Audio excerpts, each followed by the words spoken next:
നമസ്കാരം. നങ്കൂരമിടുക എന്നാൽ റൺസ് എടുക്കാനുള്ള അവസരം മുതലാക്കുക. ക്ലാസ് ഉള്ളവർക്ക് ഏകദിനത്തിൽ താരമാകാനുള്ള കോച്ചുമാരുടെ സ്ഥിരം ഉപദേശമാണിത്. ക്ലാസ് ഉണ്ടായിട്ടും സഞ്ജു വി സാംസന് പലപ്പോഴും കിട്ടിയ അവസരങ്ങൾ മുതലാക്കാനായില്ല. ഒരു സെഞ്ചുറി ഉണ്ടായിരുന്നുവെങ്കിൽ എന്ന് പലരും സഞ്ജുവിൻ്റെ കാര്യത്തിൽ പറയുമായിരുന്നു. ഇന്ത്യൻ ടീമിൻ്റെ സ്ഥിരം മുഖമായി കേരളത്തിൻ്റെ ക്യാപ്റ്റൻ മാറാത്തതിന് കാരണമായി പറഞ്ഞത് ഏകദിനത്തിലെ 3 അക്ക സ്കോറാണ്. ദക്ഷിണാഫ്രിക്കയിൽ അതും മലയാളി നേടുന്നു. ഇനിയും ഇന്ത്യൻ ക്രിക്കറ്റ് ദൈവങ്ങൾ സഞ്ജുവിനോട് ഇരട്ടത്താപ്പ് തുടരുമോ? ആർക്കും കൃത്യമായ മറുപടി ഇതിന് പറയാനാകില്ല. എന്തായാലും സഞ്ജു തെളിയിച്ചു കഴിഞ്ഞു. ദക്ഷിണാഫ്രിക്കയിലെ ഈ സെഞ്ചുറി താരത്തിന് പുതിയ ആത്മവിശ്വാസം നൽകും. ഏകദിനത്തിൽ 80 റൺസ് നേടുന്ന മുൻനിരക്കാർ തട്ടിയും മുട്ടിയും സെഞ്ചുറിയിലേക്ക് എത്താനാകും ശ്രമിക്കുക.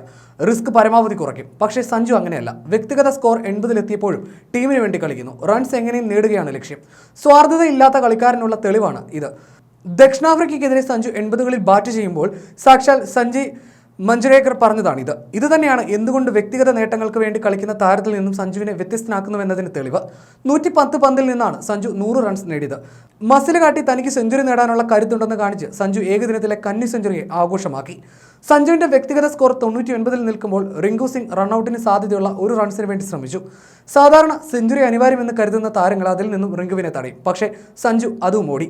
ജോണ്ടി റോഡ്സിന്റെ പിൻഗാമികളുടെ ഫീൽഡിംഗ് കരുത്ത് തിരിച്ചറിഞ്ഞ് തന്നെ റിസ്ക് എടുത്തു. സെഞ്ചുറിക്കല്ല ടീമിനാണ് പ്രാധാന്യമെന്ന് അവിടെ സഞ്ജു തെളിയിച്ചു. പലപ്പോഴും ഏകദിനത്തിൽ കിട്ടിയ അവസരങ്ങൾ സഞ്ജു ഉപയോഗിച്ചില്ലെന്ന വിമർശനം ഉയർന്നിരുന്നു. പലപ്പോഴും ടീമിന് ഗുണകരമായ ഇന്നിംഗ്സുകളും പിറന്നില്ലെന്നത് യാഥാർത്ഥ്യമാണ്. എപ്പോഴും സഞ്ജു ടീമിന് വേണ്ടി റൺസ് എടുക്കാനാണ് ശ്രമിച്ചിരുന്നത് എന്നതാണ് വസ്തുത. അതുകൊണ്ട് തന്നെ അനാവശ്യ ഷോട്ടുകളിൽ വിക്കറ്റ് കളഞ്ഞു കുളിച്ചു. എന്നാൽ ഇന്ത്യൻ ടീമിൽ കളി തുടരാനുള്ള അവസാന അവസരത്തിൽ സഞ്ജു കളി മാറ്റിപ്പിടിച്ചു. ടീമിന് വേണ്ടി റൺസ് നേടുക എന്നതിനപ്പുറത്തേക്ക് ടീമിന് വേണ്ടി കളിക്കേണ്ട രീതിയിൽ കളിച്ചു. അത് 3 അക്ക സ്കോറായി മാറുകയും ചെയ്തു. 3-ാം നമ്പറിൽ സഞ്ജുവിന് അവസരം കൊടുത്ത് ക്യാപ്റ്റൻ KL രാഹുലിന്റെ തീരുമാനവും മലയാളിക്ക് നിർണായകമായി. തുടക്കത്തിലെ തകർച്ചയിൽ നിന്നും ഇന്ത്യയെ കരുതലോടെ സഞ്ജു കൈപിടിച്ചുയർത്തി. ക്യാപ്റ്റൻ രാഹുൽ പുറത്തായ ശേഷം സ്കോർ മാന്യമായ നിലയിലെത്തി എന്ന് ഉറപ്പിക്കാനുള്ള കളിയായിരുന്നു. ബലിഷ്ഠമായ കൈകളും ചലിക്കാത്ത കാലുകളും ആശയക്കുഴപ്പം നിറഞ്ഞ മനസ്സും പുറത്താകലിനെക്കുറിച്ചുള്ള ഭയാശങ്കകളും താരത്തെ ഇത്തവണ ചതിയിലേക്ക് തള്ളിയിട്ടില്ല. തുടക്കത്തിൽ തിലക് വർമ്മ പ്രതിരോധത്തിലേക്ക് പോയപ്പോഴും സഞ്ജു നിരാശനായില്ല. തിലക് വർമ്മയെ ആത്മവിശ്വാസത്തിലേക്ക് കൊണ്ടുവന്ന് അർദ്ധ സെഞ്ചുറി അടുപ്പിച്ച ചേട്ടനായും സഞ്ജു മാറി. അങ്ങനെ സ്വന്തം സ്കോറിംഗിലെ കരുതൽ മറുവശത്തെ താരത്തോടും സഞ്ജു കാട്ടി. 114 പന്തിൽ 108 റൺസ് എടുത്ത് മടങ്ങുമ്പോൾ ദക്ഷിണാഫ്രിക്കൻ താരങ്ങൾ പോലും ഓടിയെത്തി സഞ്ജുവിനെ അഭിനന്ദിച്ചു. എത്രത്തോളം പ്രധാനപ്പെട്ടതാണ് ആ വിക്കറ്റ് എന്ന് അവർ തിരിച്ചറിഞ്ഞതിന് തെളിവ് കൂടിയാണിത്.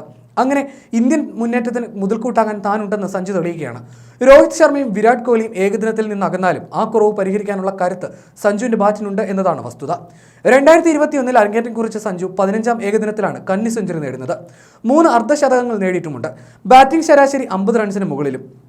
ദക്ഷിണാഫ്രിക്കയിലെ സെന്റ് ജോർജ് പാർക്കിൽ നടന്ന 2-ാം ഏകദിനത്തിൽ സഞ്ജു സാംസൺ പുറത്തായ രീതി സൂക്ഷ്മമായി വിലയിരുത്തേണ്ടതുണ്ട്. അതിമനോഹരമായ ഒരു സ്ക്വയർ ഡ്രൈവിലൂടെ ബൗണ്ടറി കടത്തിയ സാംസണിന് ലഭിച്ചത് നല്ല തുടക്കമായിരുന്നു. എന്നാൽ പതിയെ ഡോട്ട് ബോളുകളുടെ സമ്മർദ്ദത്തിലേക്ക് വഴുതി വീണ സഞ്ജു പന്ത് സ്റ്റംപിലേക്ക് സ്വയം തട്ടിയിട്ട് അനിവാര്യമായ പുറത്താകൽ ക്ഷണിച്ചു വരുത്തുകയായിരുന്നു. എന്നാൽ നിർണായക 3-ാം ഏകദിനത്തിൽ ആ അബദ്ധം സഞ്ജു കാട്ടിയില്ല.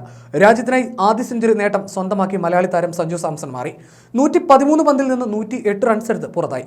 വില്യംസിന്റെ പന്തിൽ കൂറ്റിനടിക്ക് ശ്രമിച്ച സഞ്ജു ഹെൻഡ്രിക്സിന് ക്യാച്ച് നൽകി മടങ്ങുകയായിരുന്നു. 3 6-ഉം 6 4-ഉം ഉൾപ്പെട്ടതാണ് സഞ്ജുവിന്റെ ഇന്നിംഗ്സ്. ഈ സെഞ്ചുറി ഇല്ലായിരുന്നുവെങ്കിൽ ദക്ഷിണാഫ്രിക്കൻ പര്യടനത്തിലും പരാജിതനെന്ന പേരുദോഷം സഞ്ജുവിന് വരുമായിരുന്നു. പിന്നെ ആരും പരിഗണിക്കാത്ത താരമായി മാറുകയും ചെയ്യുന്ന സ്ഥിതി വരുമായിരുന്നു.